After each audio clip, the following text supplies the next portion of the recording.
States of America and to the republic for which it stands, one nation, under God, indivisible, with liberty and justice for all.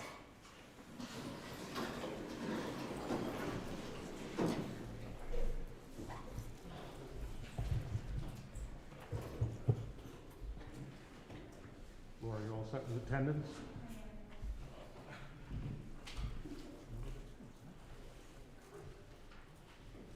I'd entertain a motion to approve the November 18th, 2021 regular school board meeting minutes. Moved by Lane, second. Lena, any errors, omissions? Seeing none, roll call please. Yes. Yes.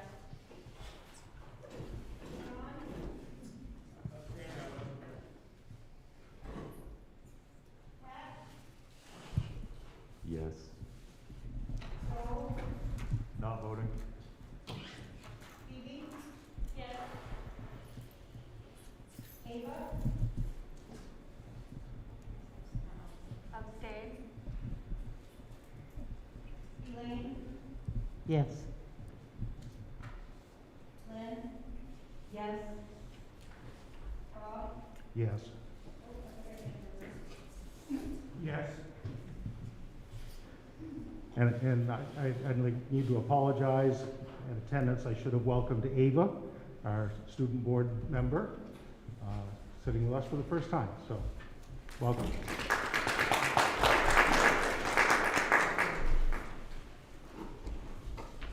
Okay, I'd entertain a motion to accept the retirements with regret of Robin Willette, teacher at Spruce Mountain Middle School, Daryl Roundy, instrumental music teacher, Nancy Anktil, RTI teacher, Spruce Mountain Elementary School, and Maria Ryer, French teacher at Spruce Mountain High School.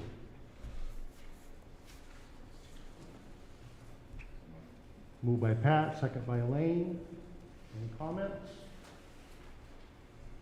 Phoebe?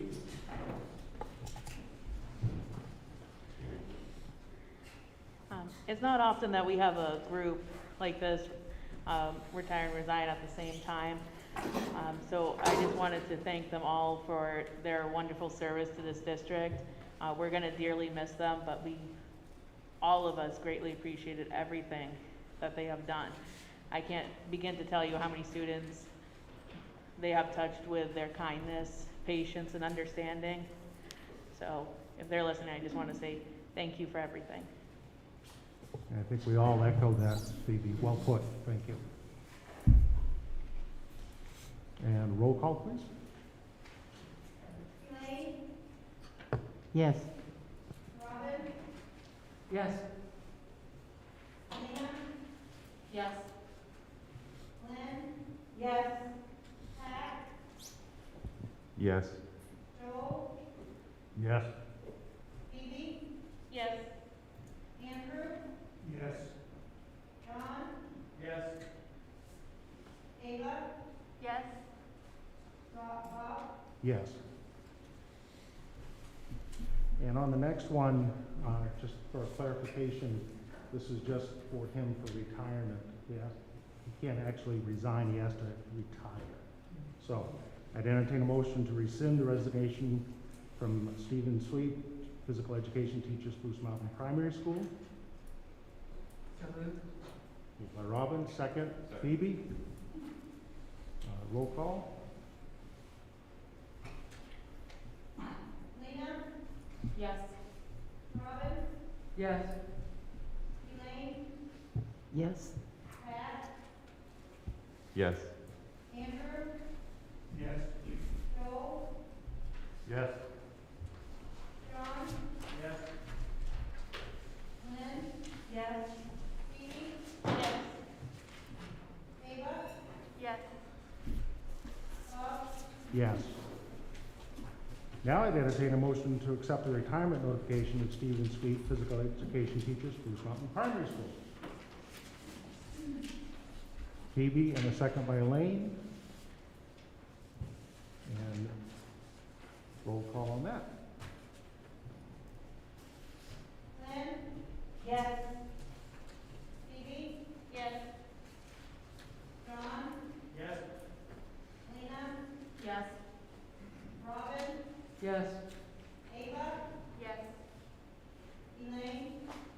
Yes. Pat, Yes. Joe, Yes. Andrew, Yes. Bob, Yes. Next up, Darren Gilbert, our school resource officer.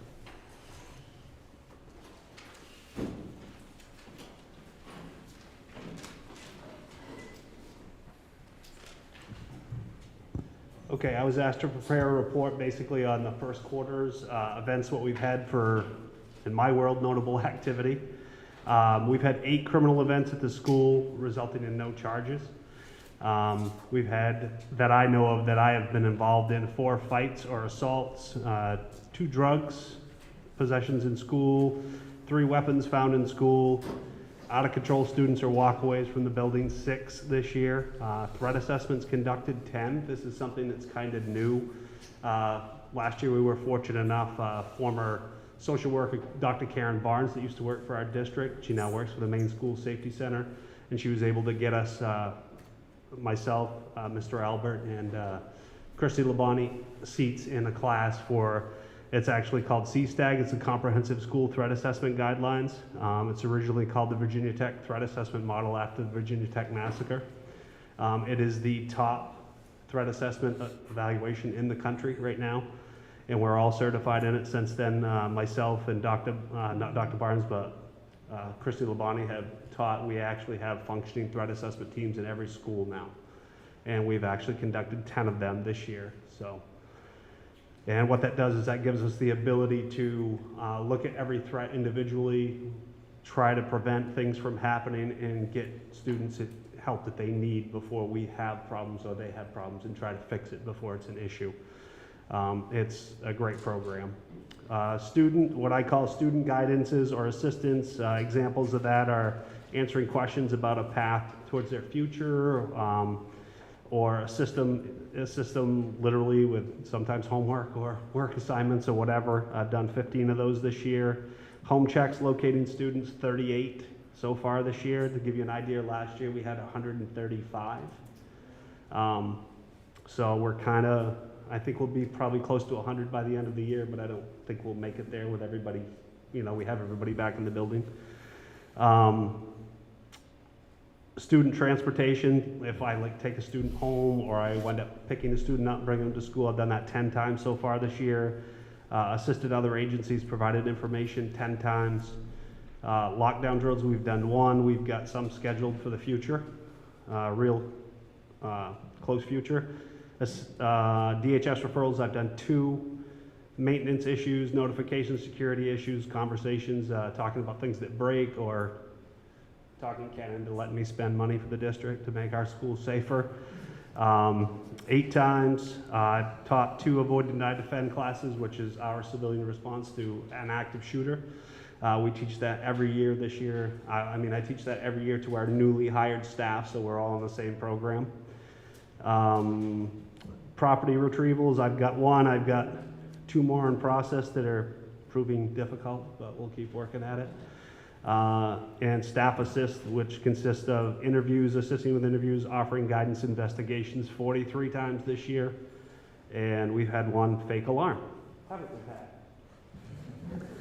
had? For a total of 166 events right now. This doesn't include the things I do daily, like security checks, or if we have 911 hangups in the building, or multiple other things that I do. So with that, I opened it up if you guys have any questions.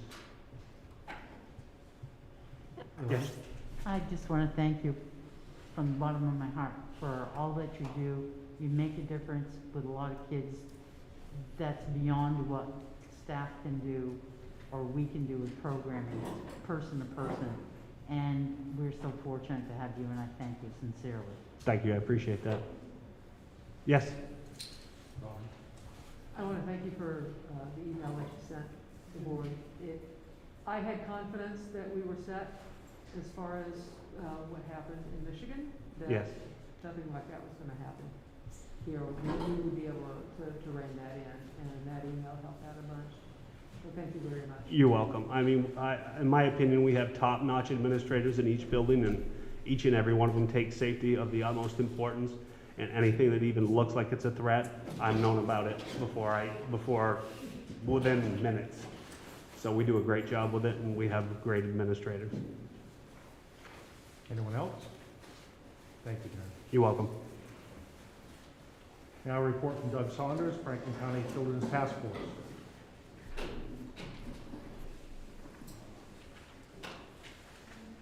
evening, everybody. Can you hear me okay? I don't think I've met everyone here. I know a few faces on the school committee. But I first of all want to thank Mr. Albert for allowing me to get onto this agenda and the school committee having some time. I thought it was high time I came in front of you and gave you an update about what's happening with this after-school program. I think as you all know, last year was challenging for everybody in every way. Students, staff, and that extends to the after-school program. I know that across the state, not just here, all the programs struggled. There were programs that didn't even run at all last year, which is really unfortunate. The state actually allowed that to happen. They granted waivers. The first waiver we received actually was for running a summer program. So we were supposed to have a summer program running summer of 2020.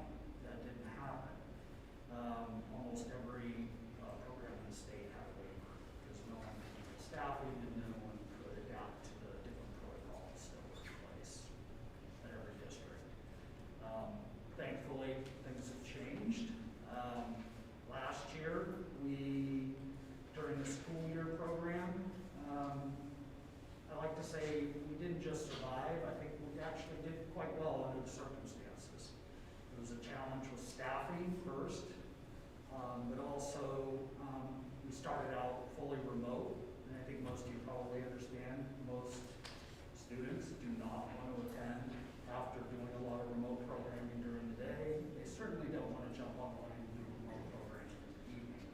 Some of their parents felt even more strongly about that, which I understand totally.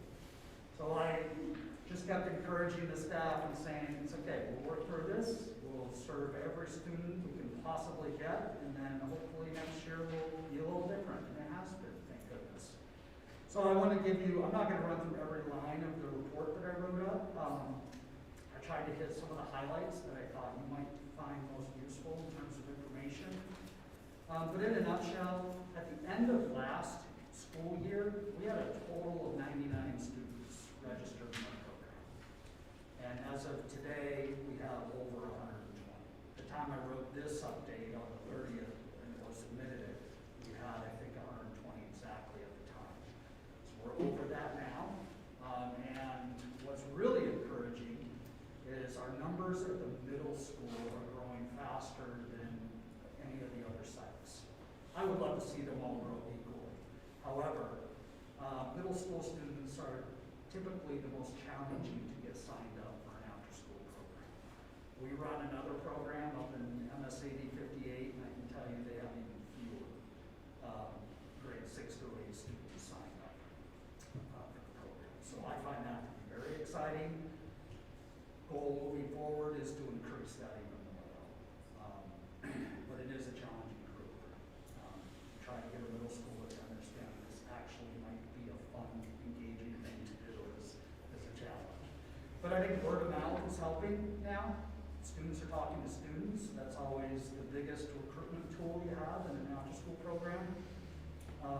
And I think some parents, based on the feedback I've been getting, I talk to every single parent who registers a student for the program.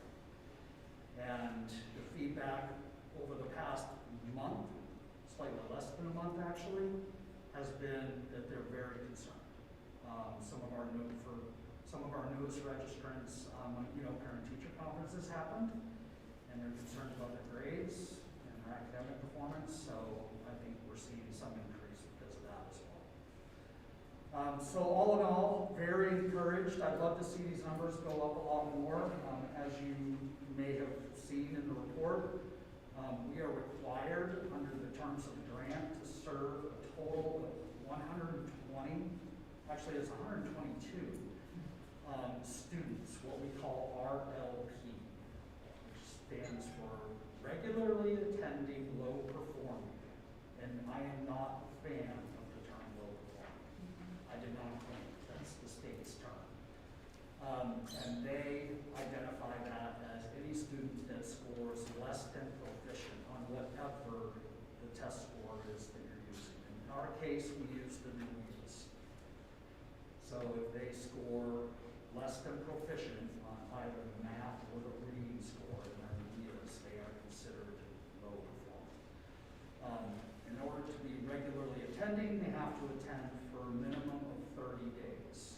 That's the whole program year, which actually includes the summer as well. So it doesn't sound like it would be that challenging to get a student to attend for 30 days out of the total number of days we run our program, summer and after-school program, but it is. We have some students that attend 3-4 days a week regularly. We have other students that may come to us a couple days one week, and then we may not see them again for a couple of weeks. We know we've been impacted by COVID, just like the school has. That affects attendance. So my goal, long story short, is to get our registration numbers up high enough so that we can meet those numbers. The good news, I would have to say, is that the state is right now, I've been involved in these 21st century programs now for 7 years, and I have never seen the flexibility from the state that I have seen over the past 2 years. Last year, they literally told us, I couldn't believe it, but they told us, forget about focusing on academics. Meet the kids and their families where they are. Get them whatever they need. And I had to ask the question, do you mean it? Do you mean it? Do you mean it? Right? But they did mean it. And they've been flexible this year as well, but the flexibility level has gone down a little because they know we're getting a little bit more back. Staffing has also been extremely encouraging. In fact, I was quite surprised. Last year, I think we had a total of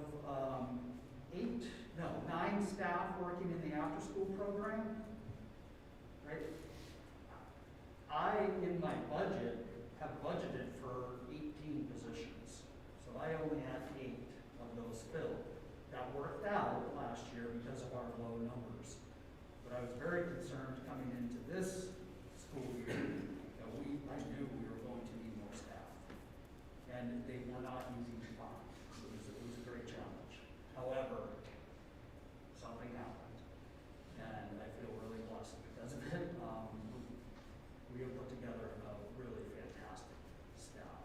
One of the things I'm most proud, well, a few things, and I want to mention it. First of all, you have amazing staff members working in your district. I'm sure you already know that, but I want to say it. I have been fortunate enough to be able to employ some of your RSU73 staff for the after-school program, teachers and techs. But one of the things I'm most proud of is being able to hire some of your high school students and seeing the way they are performing. For some of them, this is their very first job. Well, official job. And to see how they are growing and how well they are doing in this role. I love hiring high school students for that reason, because it's developing them for the future. And I already have one high school student that's working for our program, who attends up here, and she's already been promoted to be basically second in charge at the middle school site. And it's not easy for me to make that leap and put that kind of faith in someone, but she demonstrated it and earned it. So I just wanted to say, people are obviously doing good things to produce these kind of students that are working this well. Right now, I have 15 staff. On the sheet it says 14. I actually hired another one last week. So right now we have 15 staff working for the program. So I feel like we're in really good shape. I like to have teacher to or staff to student ratio personally of no more than 1 to 8. Our agency's policy is no more than 1 to 10. The state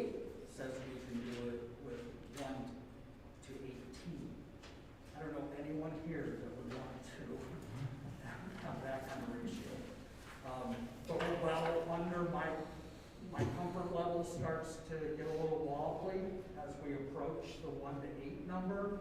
But we're under that at all of our sites right now, and if we need to increase staff, I'll do that. And that's what I've done incrementally throughout the year. I think that's about all I had, except for one last thing. I wanted to make sure that I thanked for the entire district, really. Everyone across the board has been incredibly supportive in this district. I was excited to bring this program and be part of it in this district and partner with the district. It can be very challenging when you are an outside organization and trying to run a program within a school district. I know that because I've done it before and it's been more challenging in other locations. But I also get to hear from directors from around the state and coordinators that run these programs, and I hear what some of them go through. And I can tell you that after I tell my stories of what I'm going through in my district that I work in, sometimes I don't want to share too much, honestly, because, you know, I feel bad saying, hey, I'm so sorry that's happening, but it's great over here. But that really means a lot. I hope you understand that. From, you know, transportation to all the building principals, Mr. Albert, has not once have I ever needed something or needed to talk to someone or requested a meeting and been turned down. And it's been pretty much an open door policy. And I'm sure sometimes they kind of wish they closed their door. But and the teachers and everybody else, all the office staff. So across the board, everyone's been amazing, and that's a very special thing. So I'm very fortunate that I got to be the one to coordinate the program here and not elsewhere. So, any questions? Elaine? I know the importance of this program, especially now more than ever before, when we've had kids that have been disassociated from school and are feeling lost. This is wonderful, and I'm so encouraged by the numbers, especially the middle school numbers, because that's such a key group. I want to thank you. I want to especially thank the staff that's come forward to work in this program. I know they're already, with their jobs all day, stressed to the max. But to go ahead and do more, just incredible. I know this about our staff, but when we hear it from outside, it's even better. And then what a great opportunity for our high school kids. Learning to be a helper is just wonderful. It's just a wonderful opportunity for them, and it's going to carry them through. Thank you to you and all the staff here. It's making a difference for us and our kids. Thank you. Thank you for saying that, and I totally agree. The staff, all of them, come in, I mean, they're tired. They're tired when they come into this program, and to be able to do what they do, with the energy level they do it with, and greet these kids and create that positive experience, with all the challenges in place is pretty amazing. I know I'm exhausted at the end of the day, and I'm not the one leading all of these activities. So, thank you. Thank you. Joel? So thank you, and thank you for submitting this as a kind of hard copy ahead of time to look through and to kind of follow along. I do like the concept of the high school students in here because I'm a huge proponent of students helping students. It's kind of in multiple fronts. It's a huge developmental tool for them. So being in year 2, you make reference of the option of some extensions when you get to year 3 or 4 to start requesting that. But I guess my question is, were you saying that's kind of set up to be turn this into a self-sustaining model? Do you have concepts and models in order to make this a self-sustaining type program? I'm just kind of interested in, because right now it's all grant money doing it, and I'm just wondering are there other ones out there that have methods in place of where they're going in order to sustain something like this? Yeah. Well, unfortunately, the short answer to that is there aren't many programs that have survived beyond the grant funding, and that's a sad fact. But I understand why too.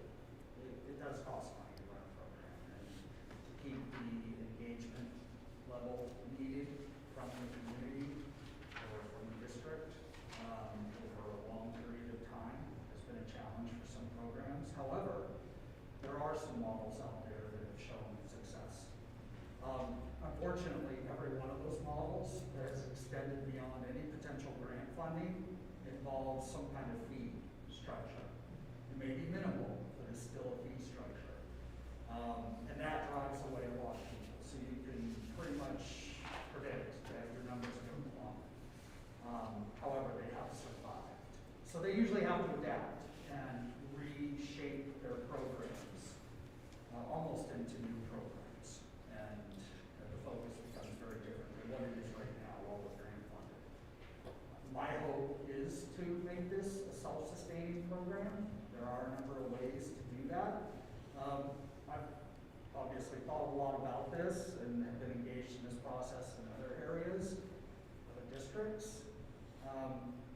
You don't really want to start pushing on the sustainability issue too hard too soon, because my firm belief, my philosophy is, you gotta sell your product first. People have to be enthusiastic about the program. And last year was not a perfect year to launch.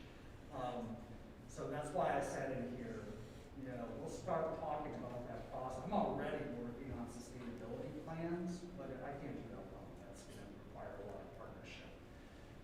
It's my job just to sort of build a scaffold for it. The RFP at the end, in the 4th year of this grant, the RFP, request for proposal, will come out around January. And that's when we'll have to make a hard decision collectively together whether or not we want to pursue an extension of this grant. We just did this in RSU9 and got that grant extended for 3 years, which is wonderful. But we'll have to talk about that. The better, I can say this, the better position we're in terms of increasing our own sustainability by the time, let's say we did want to move forward with that, much better chance of getting an extension if they see that you're already on the path toward a self-sustaining program. Anyone Any else? discussions we had down the road? Anyone else? Thank you, Doug. All right, thank you, everybody.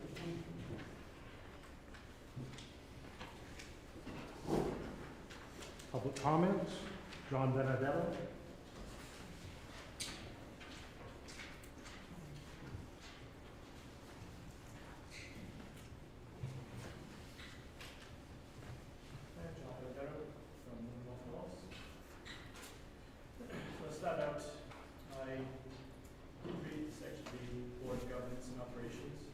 No, the mic's not on. And it's never my intention. I don't know. It is now. And it is never my intention not to adhere to any of the board's policies, and I'll ensure I do so going forward. Thank you. Now, I received a follow-up email from the chair, Mr. Staples, dated on 2nd of December 21. And he informed me the board is following the CDC guidelines regarding the mask mandate. I called the CDC 4 times and contacted the main DHHS/CDC. The CDC provides no guidance to mask wearing for those that tested positive and recovered from COVID. They recommended wearing a mask for others, but leave it up to the state or local school board to establish the guidelines. The same for the main DHHS.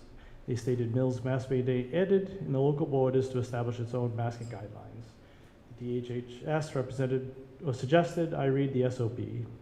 So to confirm, I read the SOP updated at 29th of October 21, and there are no mandates from the CDC or DHHS, which means it's up to the local school board.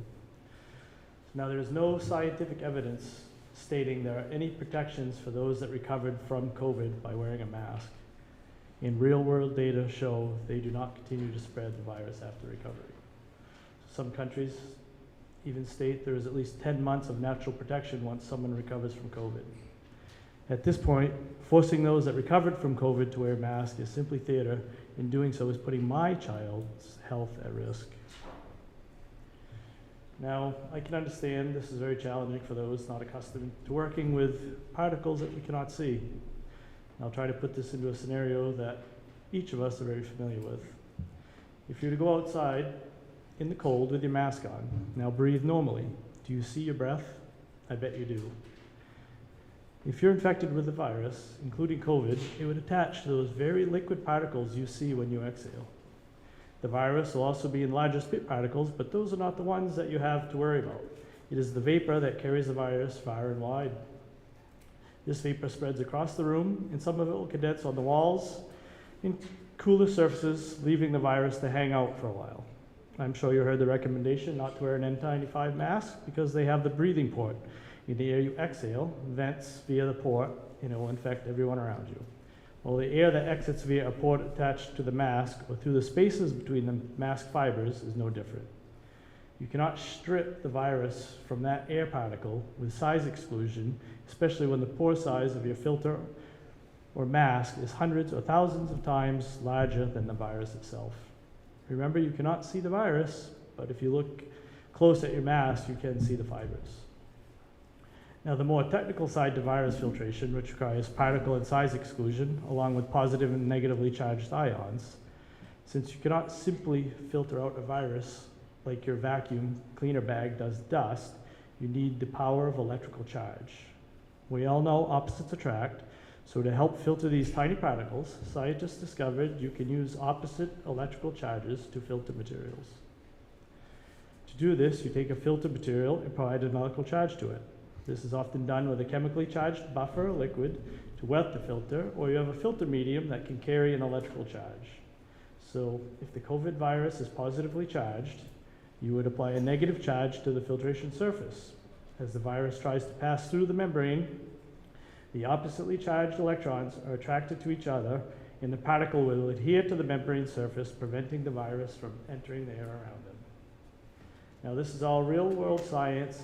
You can replicate it in a lab and in manufacturing facilities around. So with this experiment and the information I've provided, it supports the consensus among thousands of doctors and scientists that these simple masks do absolutely nothing to stop the virus.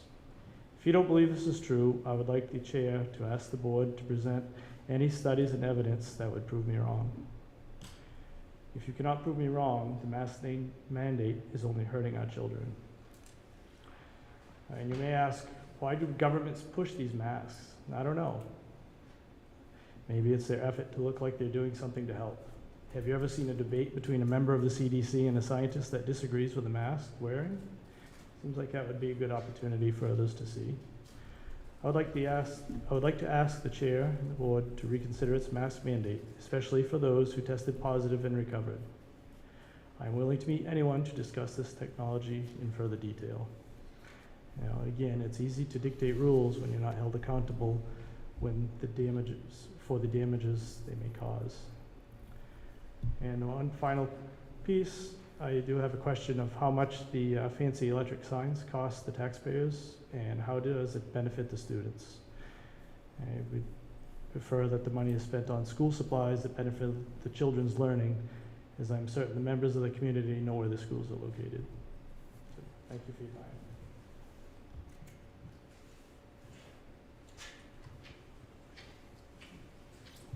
Thank you.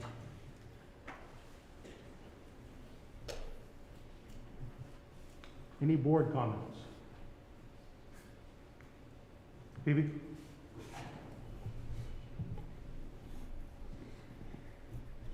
All right. As we know, it's that time of year again where we're starting to see lots of changes in weather. We've gone through clear roads to the very next day having a snowstorm, and it goes back and forth constantly. And I would like to express my gratitude to the bus drivers and to everyone in transportation for doing such an excellent job. They've been very professional, they've been very careful to make sure that our students are safe going to school and coming home. And often they're the unsung heroes in our district. Of course, everyone in our district to me is a hero in their own way, but I just wanted to make sure the bus drivers knew how much we appreciated them, especially with weather changing so rapidly that they have to adjust from having completely clean roads, black ice the next day, and thank you all. Thank you. Anyone else? Seeing none? Superintendent's report. Good evening. I attended 2 meetings since our last board meeting with state superintendents and Commissioner Macon. I've met with 2 of our future retirees. It was hard to say goodbye. We're losing a lot of great teachers with many, many years of experience all at once. But it was nice to be able to sit down with these 2 individuals who are very happy with what they're doing, and they're going out with a smile on their face and knowing that they've positively affected the kids that they've dealt with over the years. So those meetings were actually quite enjoyable. I met twice with Tina Collins and hopefully our new special ed director to discuss special education. I met and spoke with Michael Busher from Drummond Woodson about employment issues. I've met with Eric Hurlin from Drummond Woodson about a student issue. We had a meeting with the Western Maine superintendents. I met with Chairman Staples twice. Met with Association President Nathan Harnden. We try to have our monthly meeting. I met with 2 of our district's counselors to discuss a parent outreach program they are working on. And I also had a meeting with our Performance Evaluation Professional Growth Committee to work on tweaking our district plans. A lot of meetings. Any questions, comments for Scott?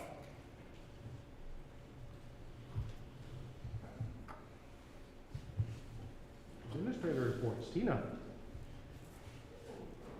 Didn't expect to be first. Just read what's there. Oh, okay. Sorry, I didn't print, so I have to bring this giant thing with me. There we go. So it was an interesting month. It feels like I never went like that. We used it for everything. I was just interesting. I'm like learning for a little period, and we're about to have time. I'm with COVID, we're feeling of COVID, it's a Thanksgiving break, and suddenly it's December, and no, I'm not ready for Christmas. I don't know what happened, you guys. I think we're having trouble hearing you speak into it. Yeah, I turned the mic off when I left. Testing, testing. Okay, sorry. All right, so yeah, it was a rapid month for sure. So I had the opportunity to participate in a Section 504 conference presented by Drummond Woodson. Like last year, because of COVID, they did that as a virtual conference. They broke it out over 3 weeks. Not 3 weeks worth of conference, 3 different days over 3 weeks. So I think we met like November 4th, 10th, and 17th, somewhere along there. But as always, the conference was informative. It's not as good over Zoom, I'm not gonna lie, because I don't know if you've ever been to a Drummond Woodson conference, but Eric Hurlin sings, and it's awesome. But anyway, no singing, so no, that's fine. It was a really good conference, so I appreciate the opportunity to participate in that. I continue to do my weekly check-ins with Mrs. DeRocher, and with her expanded role this year, we sort of change things up and try to provide as much support as possible to students. She's working really, really hard. I just want to publicly acknowledge her for that. She's taking on a lot of additional projects and tasks for us. And oftentimes, before she's even asked, she's anticipating that and just stepping in and just saying, hey, I got this, watch this. And she's doing a really good job. So I just want to publicly put that out there, that it's really appreciated. And it's just nice that we have another layer of student support from her. So I appreciate it. And as Mr. Albert mentioned, we've been spending more time together lately. And some appropriate team members as well to assist with the preparation of the transition of directors. So I've been sitting in on interviews and looking at the current caseload and the staffing levels and preparing for budget discussions, identifying just how to best support that transition. So Scott has been great about that. So that's pretty much it, unless you have more questions. Any questions for Tina? No, thank you. Okay, thank you. You want me to leave this on for the next victim? Chris.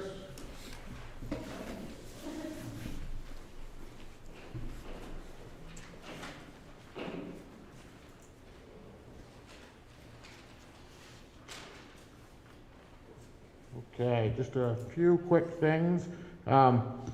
Actually, our hope was tonight to actually share some of the NWEA scores with you, but unfortunately the state and in fact NWEA hasn't released the school-wide or district-wide information yet.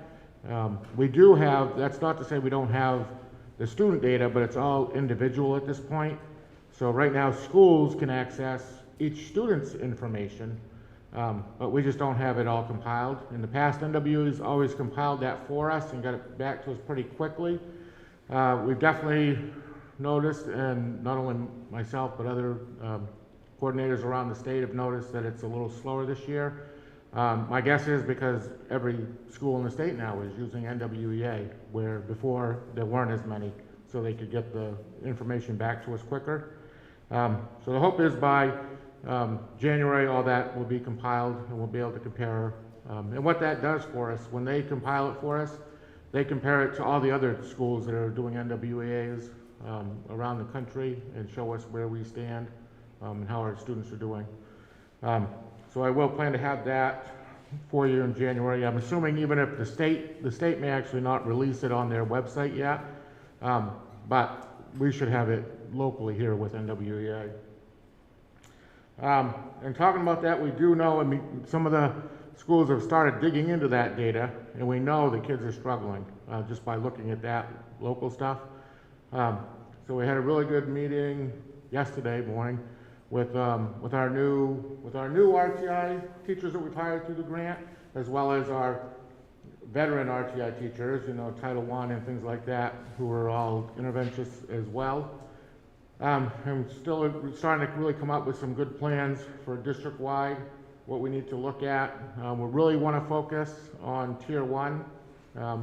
As you know, Tier 1 is really the classroom. So we really want to focus on some interventions for Tier 1, especially with the students and coming back from the COVID and being here again. There's some things we can really focus on and look at and try to get some trainings on. And I think the RTI team is going to be a real help with that. We're going to use their expertise to help do some of that training, as well as help find some of the trainings that we'd like to do with all the staff. Because kids are all at different levels now coming back in, so we got to really figure out how to differentiate at that classroom level and how to help those kids.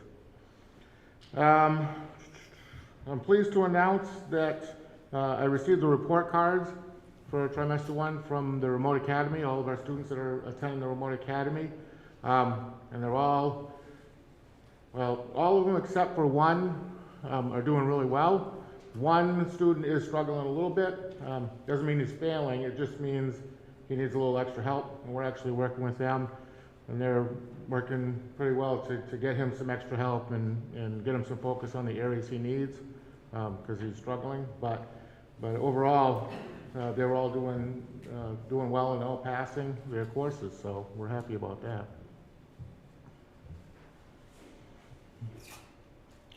That's it. Well, I mean, I know Ken's coming up later. So it being Christmas and everything, I got my fingers crossed, because you know how Ken always likes to tell heartfelt stories about things. So I'm in hopes that maybe he's going to talk about his friend that has an office right next to him and how much he enjoys having an office next to him. So that's it. Andrew Renley. How many students do you have in Remote Academy? Right now we have 17 attending full-time.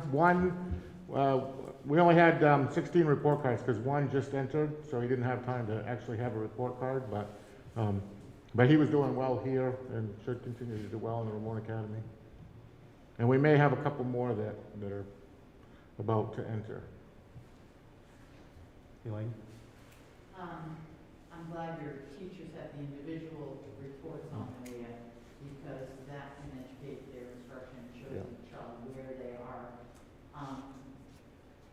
COVID or no COVID, remote or not, we have to take each kid from where they are. Tier 1 is great, and the trainings, extra training is wonderful. What are we focused on for Tier 2 and Tier 3? I know Tier 3 yeah. Tier 2, I'm really interested to know what we're gonna do for those kids that are really. Yeah, they're really, yeah. And we are really looking at, as far as the tier 2, we're looking at coming up with the district guidelines for getting kids in and what the different interventionists can do when they get in there to help those students. And obviously using the data is going to be key for them. So we want to be able to use that data, figure out where the kids are struggling and have them work on those areas. And then the way special ed is now, I mean, of course, they're overwhelmed themselves, but we have to show, so a lot of it's about collecting the data on the students and showing whether they're growing or not, because that's going to be key. If they do need special services, you have to show that you've been trying different things. And that's really where the RTI staff is going to come in, and they're going to be able to work with that student and try different things to see if they can help them progress. And then if they can't, then look to move to tier 3. Thank you, but I know there's only just so much we can do for tier 1. Yes, yeah. Yeah, and especially when you have Yeah, these kind of levels right. within. Thank you, I appreciate that, Chris. Anyone else? Thank you, Chris. Thanks. Laura?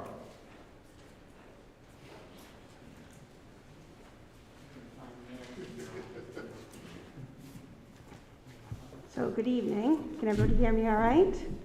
So, I don't want to sound like a broken record, but basically the report's not going to change much for me. Supply chain issues continue to be a huge struggle. Currently, our shortages that we're experiencing or upcoming are cereals, any cereal product, Pop-Tarts, anything like that, any of the breakfast bars, due to the strikes that have been going on with Kellogg's, and that's certainly putting a huge crimp on availability, and obviously manufacturers are focused on their most profitable products. So these single-serve packages that we utilize are kind of last on the production floors. So something that we have to just be very aware of. I'm kind of looking at kind of getting enough in to handle my crucial areas, so like my pre-K, and making sure that we're able to sustain these programs, a good breakfast program for the certain areas that are a little more restrictive for me. Another area that we're really short on is juices and canned fruits. So those are going to be stuff that's not going to go away as we enter into the winter months, our growing season, and products always become a challenge. So the cost of products is continuing to go up, and availability is certainly an obstacle for us. We are currently have a few equipment things that are going on. We're looking at replacing a booster on our dish machine over at the middle school. Just had a lot of rust and deterioration on that, and really it's beyond repair. So hopefully that will get us through for a little bit on that. And then a lot of the equipment that we do have either ordered is really on back order, and I don't anticipate to see a lot of that until maybe even June. I hate to say that, but it's moving really, really slow. Labor continues to be a struggle for us as a department. We've been at 70% pretty consistently as far as the number of employees that we have. And in the last 2 weeks, we've been down to 50%. So our numbers that we're feeding the students, they continue to be record numbers, so high. Daily, we kind of keep continuing to keep meeting that threshold and exceeding it, which is wonderful. And it's wonderful that we are receiving the full reimbursement for that. So that's a positive, but it continues to be twofold because we are taxing our employees really, really hard right now. So I've really been looking at work distribution and what we can do to work maybe just a little bit smarter and not quite as hard. And just constantly evaluating that for staff and trying to see what changes I can make on products and bringing in to kind of help them to be able to focus and give the student the best meals daily. And I think that they are continuing to do that. I cannot say enough about the level of professionalism from the staff that we do have in this department. and as well as we've received a lot of support from janitorial staff and helping us just with washing tables and getting to some of those things that we just can't get to. So I really thank them as well, and Ken for making all that happen. I guess that's about it, unless anybody has any questions. Any questions? Merry Christmas, Happy New Year, all of the above to everyone. Thank you, Laura. Robin?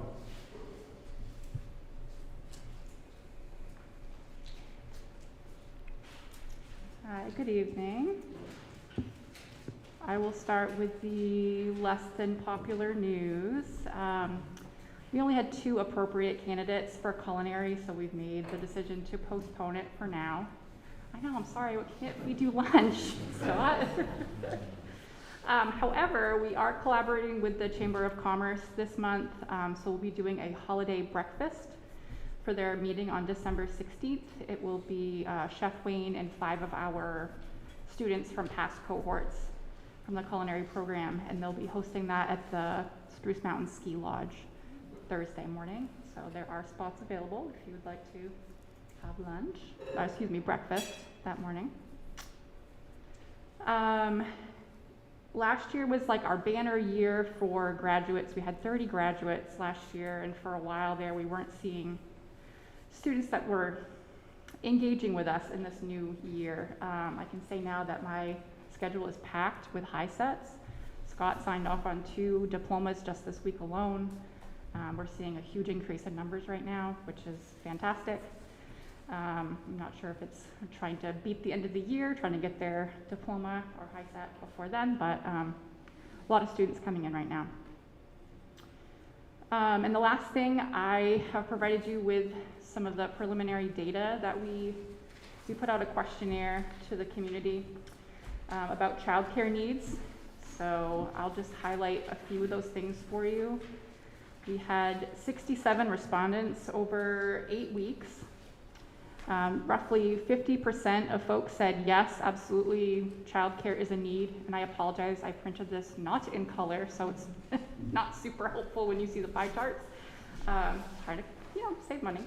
But I can send you a digital copy that is in color, so I apologize for that. About 50% said yes, absolutely, childcare is a need for them, and 20% said maybe. 75% are not currently enrolled in school, but 42% said that they would return to school if reliable childcare were not an issue for them.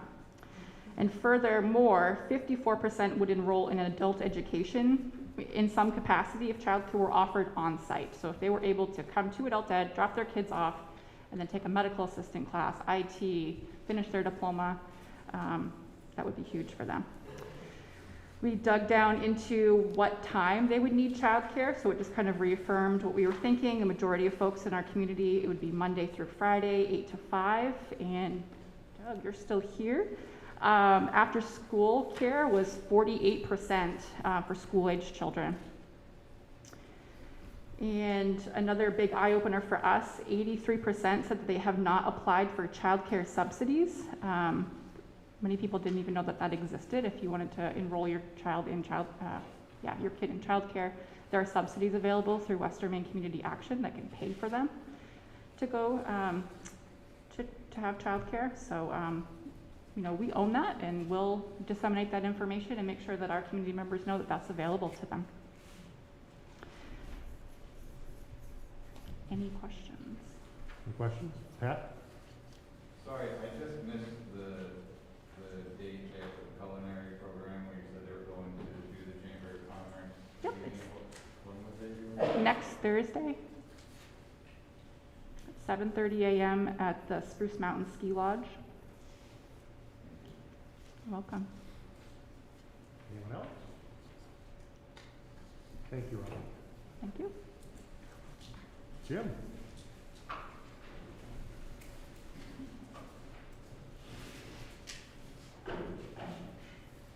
Good evening, everybody. I want to thank you, Phoebe, for your kind words and support. Of course, everybody supports us, and we really appreciate that in the Transportation Department.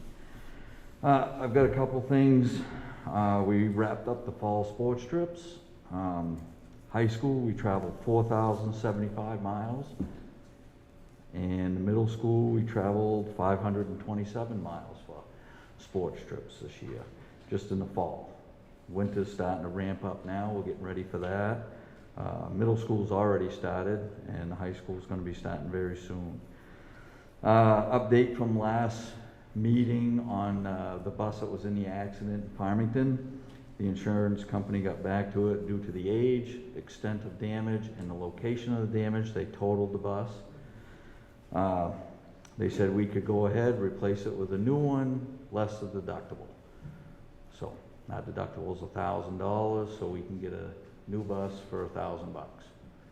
So I put out the bids to the two vendors that we use, O'Connor's and W.C. Cressy, and I'm just waiting on a bid from O'Connor's at this time. Hopefully by next meeting, maybe I'll have those numbers and I'll get them put out to you guys, and you can make a decision from there as we go. As of today, with staffing, we're down 1 monitor, 1 trip driver, and 3 full-time bus driver custodial positions. Those are the ones that they drive bus and do custodial. And I think Ken's probably going to report, I think he has a few that he has just with custodial / bus driver side of it. Winter's here, at least for a few days. Anyway, I guess next week's going to be summer. It's going to be mid-40s, so windows down, t-shirts. It's going to be perfect. I'm thinking we're probably going to see a lot of delays this year, more than normal, because of the highway crews. The highway crews are all working with less people. Even with the hour delay that we did the other morning, bus drivers came in. We didn't have any issues, but the bus drivers did come in and say that there was still a lot of the back roads, some of the side roads, no sand, no plows down, no nothing. So we're going to have to keep that in mind, that it could be more 2 hours than a 1 hour, just for information. And I guess that's about it. I'd like to wish everybody happy holidays, and do you have any questions? Any questions? Thank you. Awesome, thank you. Ken? Who's been put on the spot. Good evening. Well, I wasn't going to start off with this, but I'm going to start off instead of finishing up.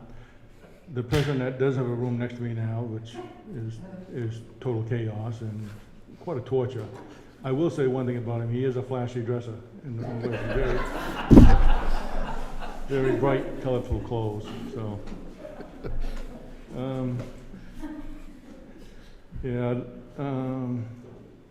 I would like to start off with a little more of a positive outlook than I did last time, I think, but I'm sorry, but I can't. As of tomorrow, we're gonna, well, and I say this, but a couple of them have kind of extended it a few days, but we're actually gonna be down 5 full-time employees. We're gonna lose 2 more tomorrow. It's just been a difficult year all around. And I know it is for everybody. I've talked to every district. They're all having the same kind of problems. And to say that we're a fortunate one, we are, the way we had things set up. Several years ago, we set it up, and of course, that was when I was transportation and facilities, and I thought it was the greatest idea in the world to put in a contract that you couldn't come here to work unless you've got a bus license. Well, today, I wish we'd never come up with that story, but anyway, it is the best thing for the district. It does. It keeps this thing rolling.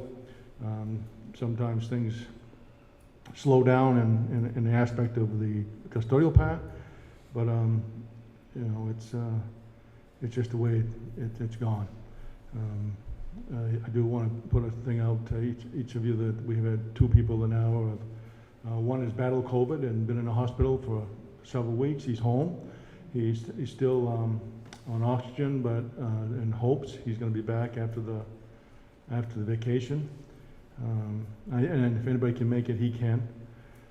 We also have another very great employee that is in Portland. The last I knew, anyway, in Portland, with some very serious medical conditions.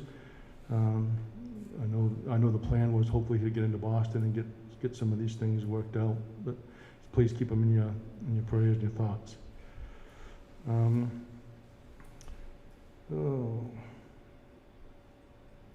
On a good note, we have, through the COVID money, we have hired 2 people this year. That was a total blessing right from the very beginning. They both have bus licenses, so that certainly helped us, and they certainly help out during the day and with the extra kitchen work. I mean, with extra cleaning and things, they've been a miraculous addition for us. They'll certainly have an opportunity to take a full-time position eventually, because they're both very good people. We have another one coming, I hope, on Monday. We did have to recruit him from California, but and I don't understand why he moved up here, but he has family, and for some reason he feels he wants to be close to him.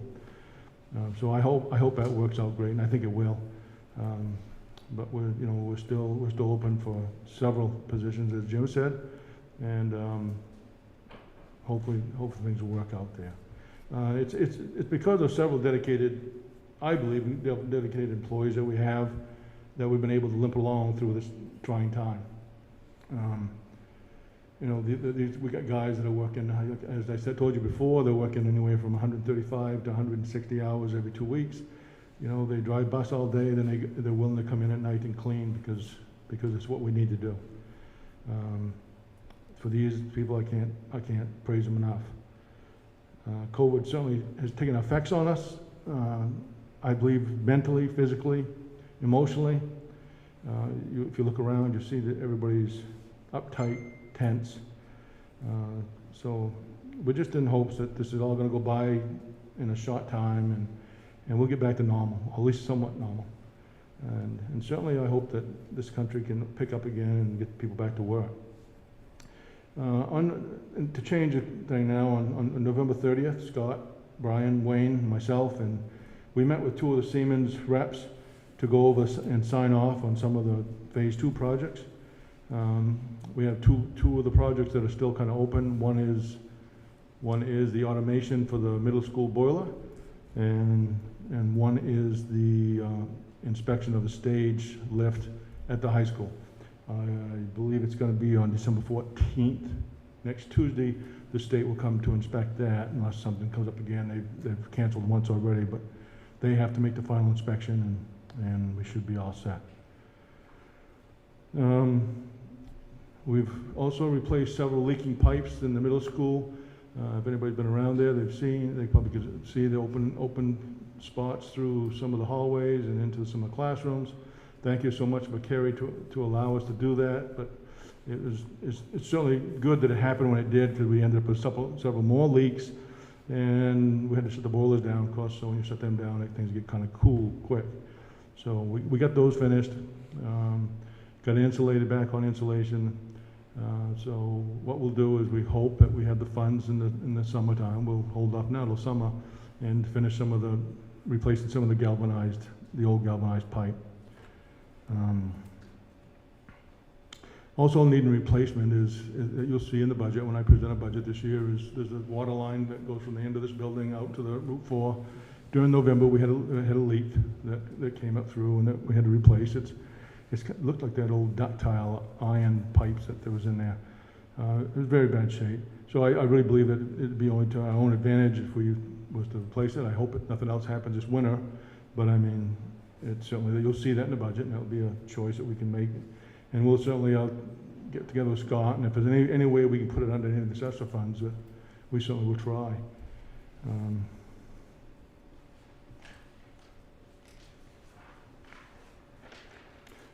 I could keep going on, but I'm not going to. My neighbor also is always complaining about how long I talk, or what I talk about sometimes. So I'm going to just end in just saying that in 16 days we have Christmas, a day that to me symbolizes hope. I hope that things will get much better. I hope and pray that 2022 becomes much better for all of us. And I just want to thank you as a board, certainly as Scott, as a supervisor, for all your support and guidance, and wish you all a very Merry Christmas. Oh, any questions? We share that hope. Definitely share that hope. Joel? Yeah, I'm not sure if you want to weigh in. Well, first of all, thank you. Great report. And Danny is right back there, but I'm sure it's similar color, so I know what it's like. One thing I wanted to follow up on as we're getting into these winter months now, which we started talking about traffic patterns and other things like that. I don't know who the right one of all of us to weigh in, but we talked, I think the last time you talked about you were going to try to reach out to the state to see if they had any options. Because, I mean, now we're getting into snow. We know it's not going to get any better. I think it's actually getting worse the way things are because people are shortchanging all the different routes and stuff. And I'm just wondering if you had any updates, because I know coming around the middle school, a lot of the things I talked about with eliminating some parking areas, enforcing directions and stop signs to kind of make it so people would go the other way. If we made any progress on that, because I think it's only going to get worse the more snow we get. And I'm really worried about kids by that roof. Yeah. I'm very worried about that once we start getting snow on that roof up there. As far as the roof goes, that's definitely, that's on my list right now for this week. At the end of the week, I'm gonna put barricades up and then to stop them from going up within a certain limit of the thing. So I hope we can stop that, because the snow's starting to come. As far as changing a lot of things there, Scott and I just touched on it a little bit. And we really didn't come up with anything. We didn't come up with a lot of things. One thing that I went to both places and sat and counted the cars and watched the cars, and that's certainly something we can sit down again like we did one time at a time with a group and just discuss that, what we found out. One thing I found out about was elementary. The morning to me seemed to be fairly well getting off because they just bring the kids up, drop them off and run off, and so it doesn't congest. But at nighttime, I noticed the problem is that they go look and call the 4 or 5 kids that are out there. They have to come out the door and go out in the cars, and that's what slows down the thing.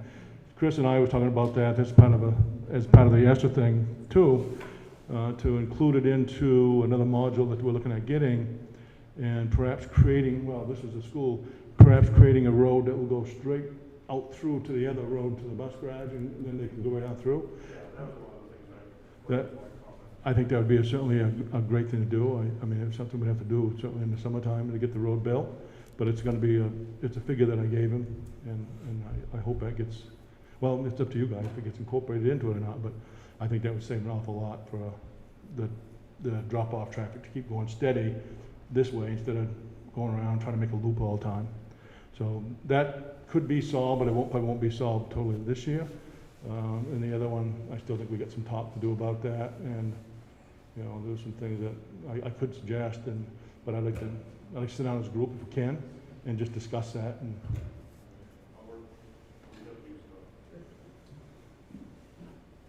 anyone else for Ken? Thank you,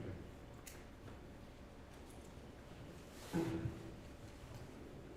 And the only thing I really have, just if board members, if you haven't signed the card for Mike yet, please do so before you leave. Doug has it.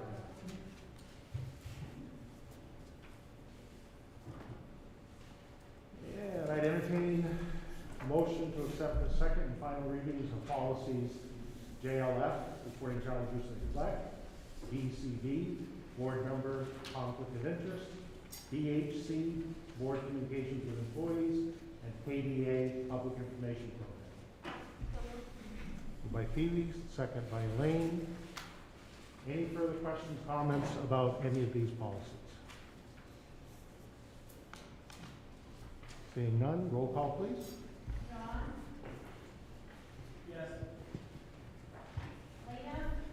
Yes. Robin? Yes. Pat? Yes. Elaine? Yes. Doug? Yes. Ava? Yes. Lynn? Yes. Phoebe? Yes. Andrew? Yes. Joel? Yes. Bob? Yes. So moved. COVID-19 update. Okay, just a reminder, there is the Pfizer vaccine clinic at the high school tomorrow afternoon after school hours for children ages 5 to 11 to get their second shots. We had 85 students get the first shot at the clinic 3 weeks ago. The superintendents are waiting to hear from the Commission of Education and the DOE and the Maine CDC. They keep talking about a possible SOP change, that's a standard operating procedure change, in regards to rules on close contacts and or quarantining. They're talking about us hearing that by the holidays, which could be a big thing for us because it may limit how many people we have to put out on close contacts and might also limit the amount of time that people have to quarantine. So we have our fingers crossed on that because we're hoping that the goal is to keep kids in school, and we're hoping with that change in the SOP that'll help keep kids in school and keep kids safe as well. The recent COVID numbers, since our last meeting we've had 63 for a total of 309 for the year. The good news, and I don't want to jinx anything, is we've only had this week, counting Sunday as well, and today we've only had 7 cases.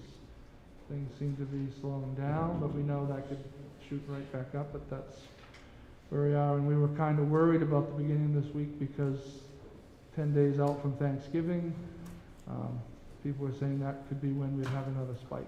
So I think we're seeing spikes across the state. Luckily right now, we're just not seeing spikes here. So. Any questions or comments for Scott? Matt?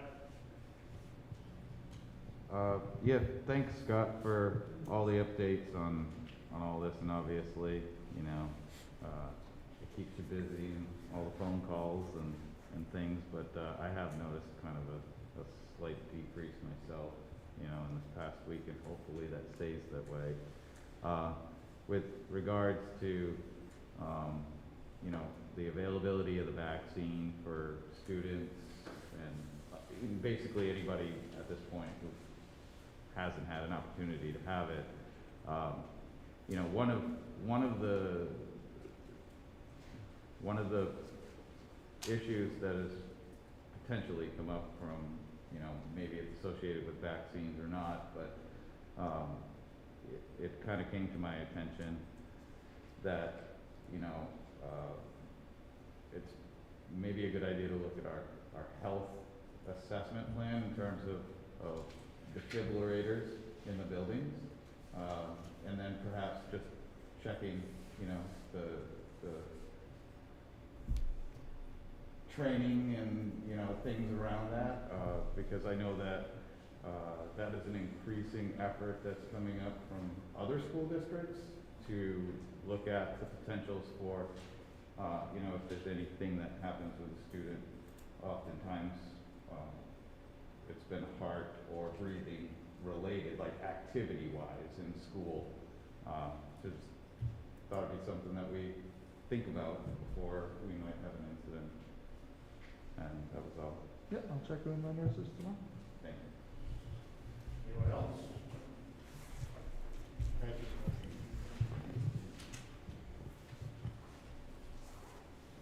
you. Entertain a motion to enter an executive session to discuss a personnel matter pursuant to 1 MRSA 4056A. Motion by Phoebe, second. Doug? And roll call, please. Robin? Yes. Lena? Yes. Doug? Yes. Elaine? Yes. John? Yes. Pat? Yes. Lynn? Yes. Cole? Yes. Phoebe? Yes. Andrew? Yes. Bob? Yes. Ava? Yes.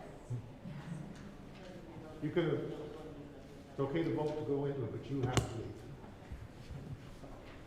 We're going to ask the people to step up in the hall while we have this meeting, please.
We're back in session at 7:24.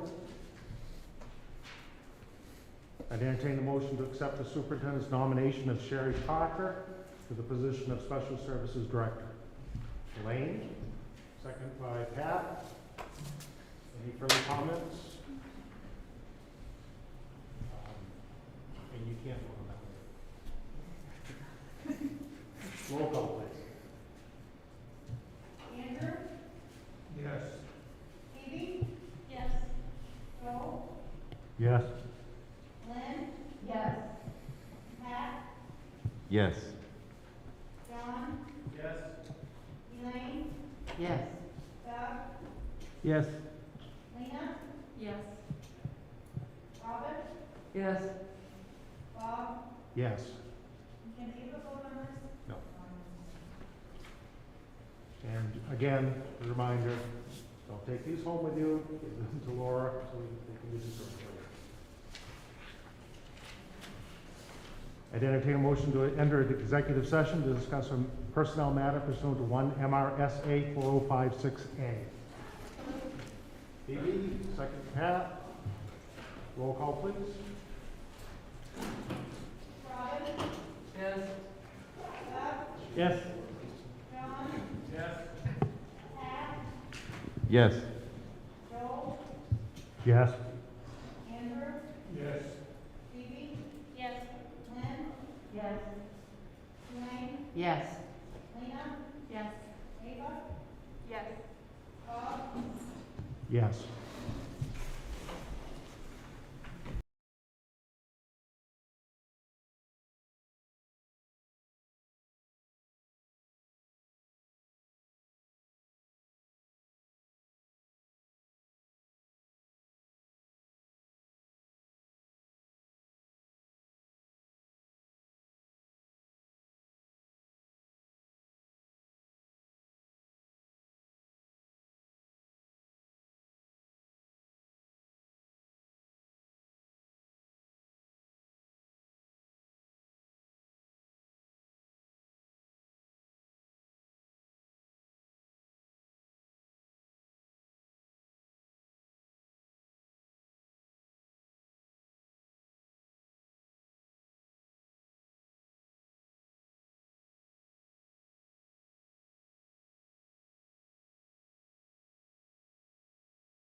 We're back in session at 7:34.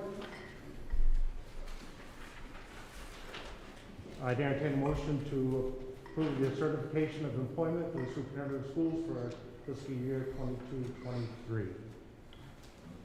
Moved by Pat, second by Phoebe. Roll call. John? Yes. Pat? Yes. Robin? Yes. Phoebe? Yes. Lynn? Yes. Joel? Yes. Lena? Yes. Doug? Yes. Elaine? Yes. Andrew? Yes. Bob? Yes. You need to be at work. You have your list of co-curricular, other appointments, retirements, resignations. Our next board meeting is January 13th at Spruce Mountain Middle School. And 7:13. Board training, 7:13. the board, yes. Everybody get that, the board training? I think Scott sent it around. Yeah. Yep, so, Plus, I haven't heard back that they decide which time they're gonna pick up. Have you seen anything? They'll send it out probably Friday or Monday morning. yeah. Friday, it's Monday, either 4 to 5 or 6 to 7, the two options. Okay, I entertain a motion to adjourn. Moved by Doug, second Pat. Roll call, please. Robin? Yes. Ava? Yes. Lena? Yes. Doug? Yes. Elaine? Yes. John? Yes. Pat? Yes. Lynn? Yes. Joel? Yes. Phoebe? Yes. Andrew? Yes. Bob? Yes.